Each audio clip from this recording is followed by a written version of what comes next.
se a América não tivesse sido colonizada por europeus. Nem se chamaria América também, né? Muito IC. Saiu no Brasil um quadrinho que eu tava esperando há algum tempo. Se chama Nós, os Mortos. É um quadrinho francês de 2015. Ele, na verdade, é uma minissérie, saiu em 4 edições. E apesar de ter saído por uma editora francesa, a Delcourt, é quase que um quadrinho croata. Porque o roteirista Darko Macan é croata, o desenhista Igor Kordei também, e as cores são de Iana, que aí eu não sei de onde é que ela é. Enfim, tô falando tudo isso porque pensar em termos de etnia faz todo sentido para um quadrinho que quer explorar justamente um grande IC na história da humanidade. Nós, os Mortos, é uma história de zumbi, mas não é qualquer história de zumbi. Aqui, a grande premissa é que em 1348, durante a Peste Negra, aconteceu na Europa algo que não aconteceu no nosso mundo. Todo mundo começou a morrer, isso de fato aconteceu durante a Peste Negra, só que elas de uma hora para outra passaram a virar zumbis. Sim, a Europa se tornou um continente de zumbis. Mas assim, ó, não fiquem pensando no zumbi clássico, tá bom? Assim, tipo um bicho irracional que se rasteja ou corre querendo comer o seu cérebro. Aqui, eles ainda querem te comer, ok? E isso vocês sabem que alguém querer comer você é a coisa mais normal na humanidade. Mas a grande diferença é que eles têm ainda raciocínio, eles têm consciência, ou seja, eles são pessoas que ainda se lembram da sua vida passada,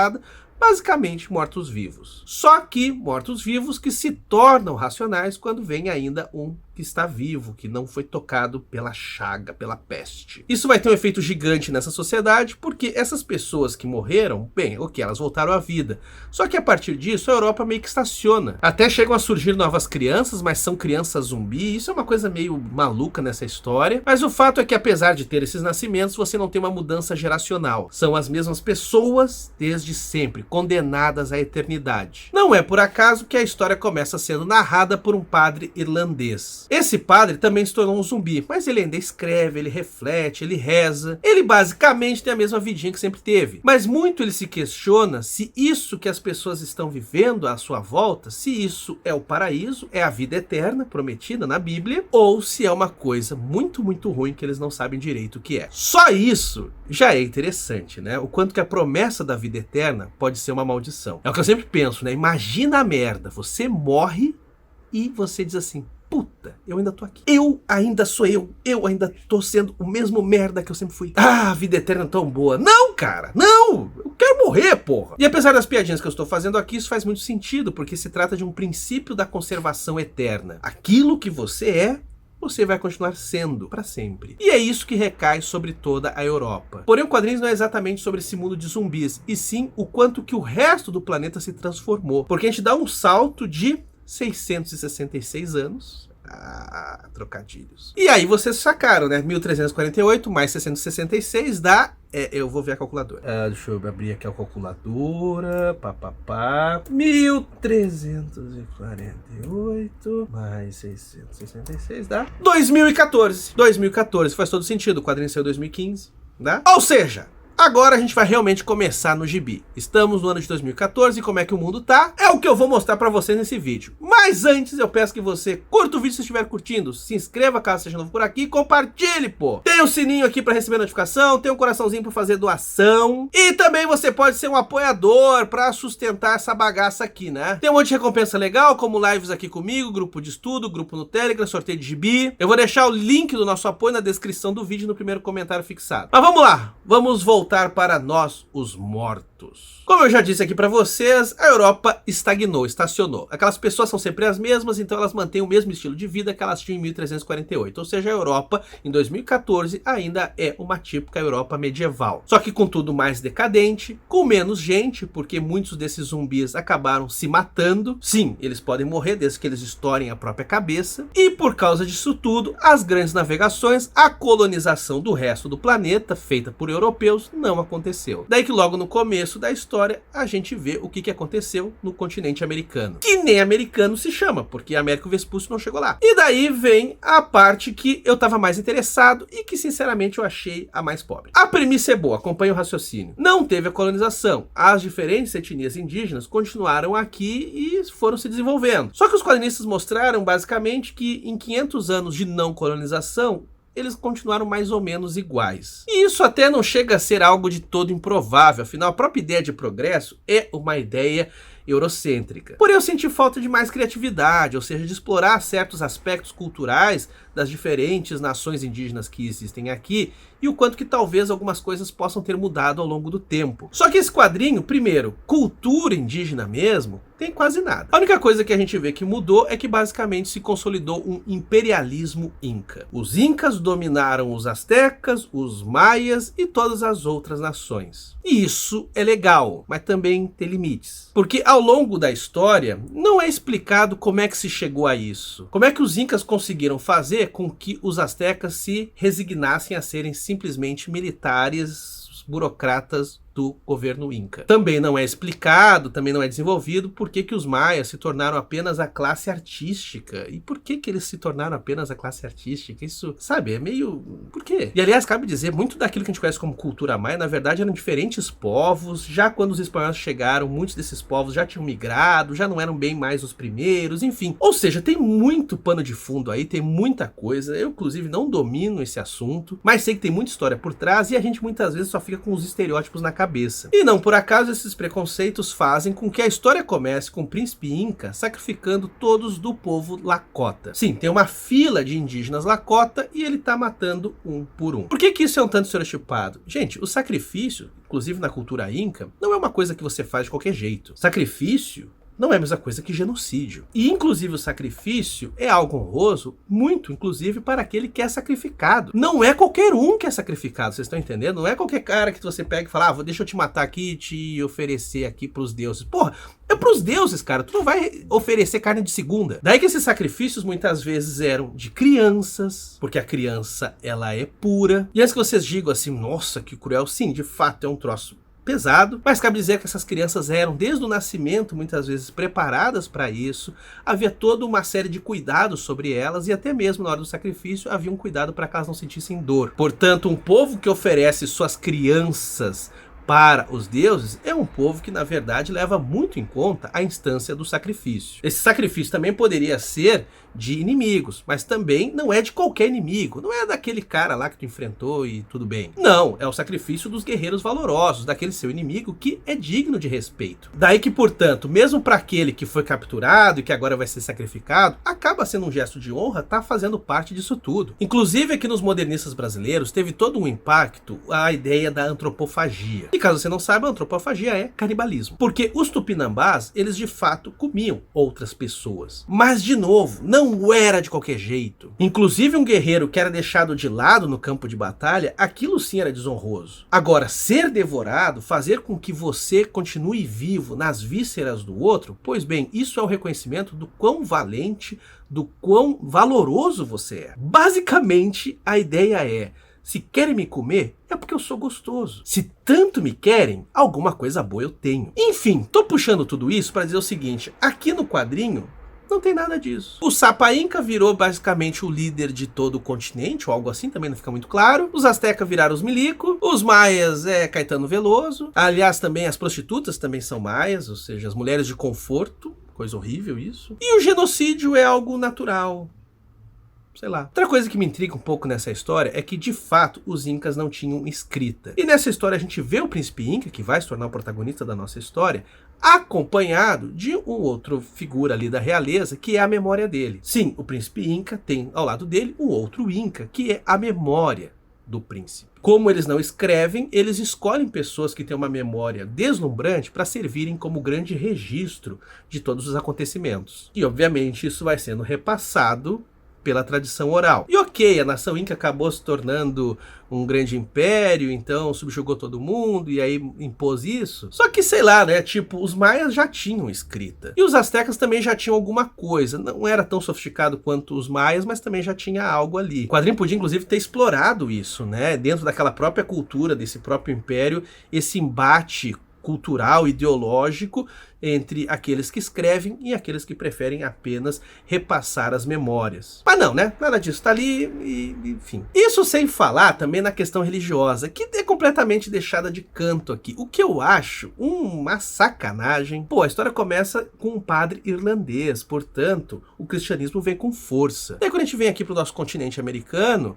e a gente vê os povos originais, a questão religiosa não tem na história. Vocês estão percebendo como é um quadrinho que ainda é muito fechado ao pensamento europeu, eles não conseguem sair muito disso. Quando você está falando de si, você vê assim uma certa sofisticação. Quando você fala do outro, mesmo que você queira ver essa sofisticação, você não consegue enxergar, porque você está pensando muito a partir dos seus próprios termos. Por isso que eu sempre falo, cacete, análise ou crítica, a gente sempre tem que partir de autoanálise, de autocrítica. A gente sempre tem que colocar em questão as nossas perspectivas das coisas para conseguir finalmente falar das coisas. E esse quadrinho aqui muito pouco consegue sair da perspectiva europeia, diria até mesmo perspectiva croata, sei lá se dá para falar isso. Mas voltando aqui pro gibi, porque ainda assim tem coisa legal. Uma das sacadas mais legais aqui dessa história é que com os indígenas se desenvolvendo, com o Império Inca se tornando poderoso, ele passa a ter relações comerciais com a China. Sim, porque a China também se desenvolveu nesse período. Inclusive, é a China que dá de presente para os indígenas armas de fogo, porque, bem, aí faz até algum sentido, a pólvora nasceu na China. Inclusive, aqui nessa história, a muralha da China foi construída basicamente para repelir os zumbis. Então, faz todo sentido, né? A China ter crescido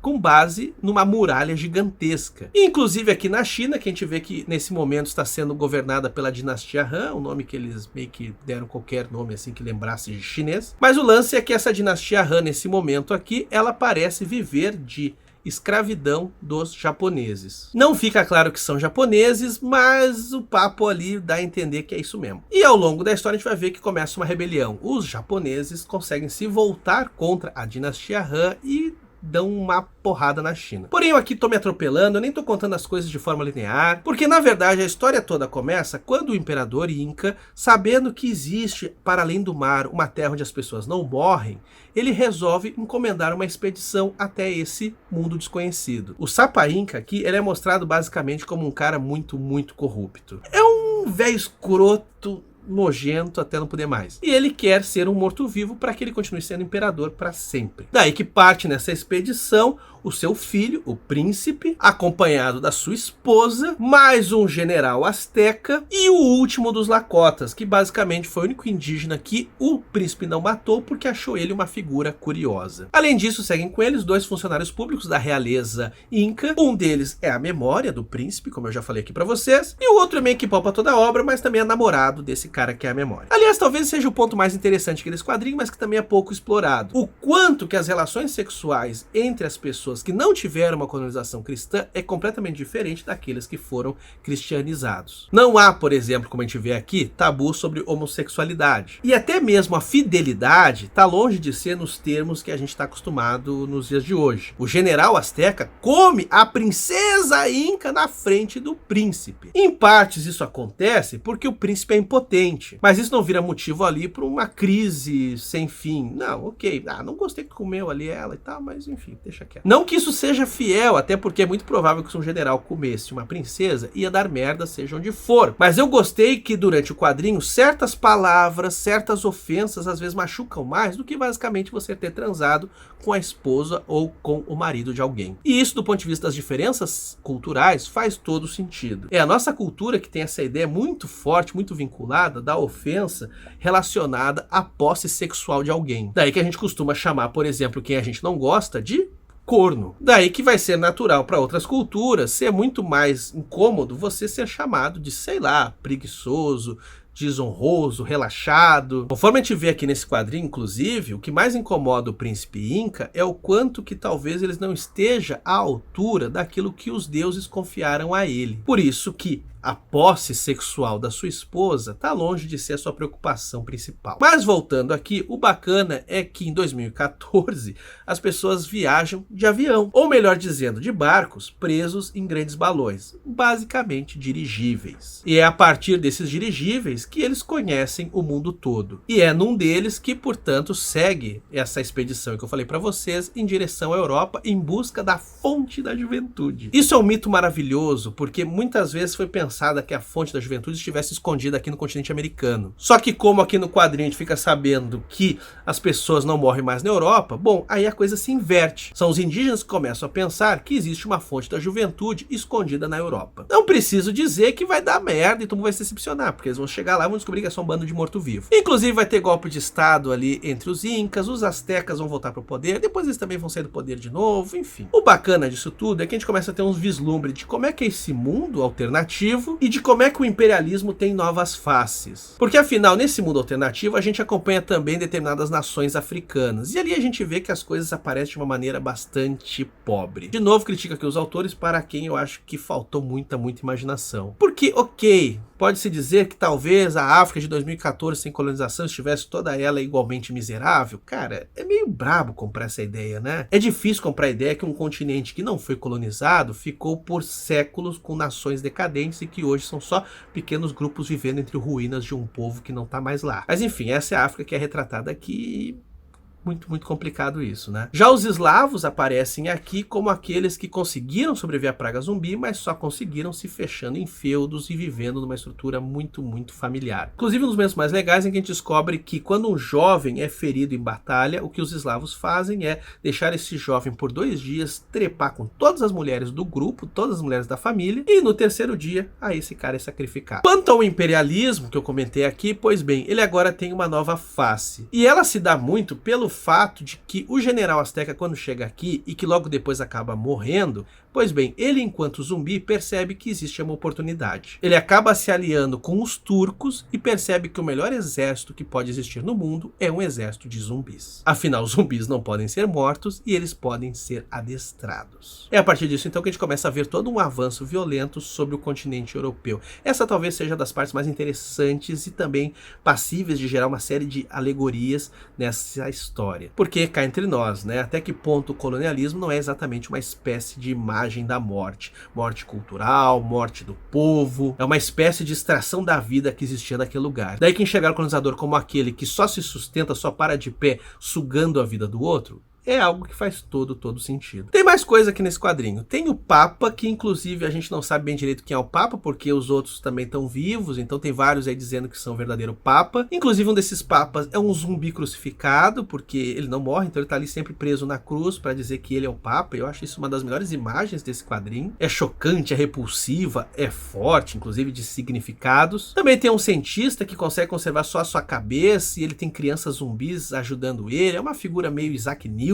E também tem um gorila bizarro que a gente vê falando mais pra frente, mas a gente vê que ele tá falando em sonho, mas que talvez tenha sido com ele que a praga dos mortos-vivos tenha começado. O que me parece ser quase que uma espécie de alegoria à AIDS em relação aos macacos, enfim. Porém, como eu disse aqui pra vocês, tudo isso faz com que a gente tenha uma história de aventura que nos prende até o final, mas que deixa passar tanta oportunidade boa, tanta coisa dava pra brincar sobre esse mundo onde os europeus nunca chegaram. Cacete, né, cara? Você tem aqui um exercício de imaginação maravilhoso. E lamentavelmente eu acho que os artistas não tiveram talento pra lidar com um desafio tão grande. Ainda assim, Nós os Mortos, uma leitura gostosa e não chega a ser um quadrinho que eu desrecomende. Leiam. Vocês também vão sentir que mais coisas poderiam ter sido ditas, mas vocês também vão ver que é uma história prazerosa. Eu fiquei aqui também pensando sobre outras histórias que exploram isso, né? Sobre essa espécie de passado que acabou se tornando de outra forma. É o caso da série baseada no romance de Philip Dick, The Man in the High Castle, que conta a história de um universo paralelo onde os nazistas venceram a guerra e bem, aí você pode imaginar como o mundo tá mais legalzinho. Existem tantas outras, mas de verdade surgiram aqui nos comentários. Eu sempre faço esses apelos porque daí eu tenho noção, eu começo a criar uma espécie de referências gerais aqui. Dependendo das sugestões que vocês dão, inclusive às vezes eu vou atrás, leio e depois eu comento aqui no canal. Porque convenhamos, né? É sempre um desafio muito grande você repensar o passado, dar um novo destino para os eventos que aconteceram lá atrás e ter criatividade para dar conta disso. E não é qualquer artista que consegue, só lamento. Portanto, surgiram mesmo obras assim que eu tô muito afim. No mais, como sempre, peço que você siga a gente nas nossas redes sociais, TikTok, Twitter e Instagram. Obrigado por assistir e valeu, pessoal!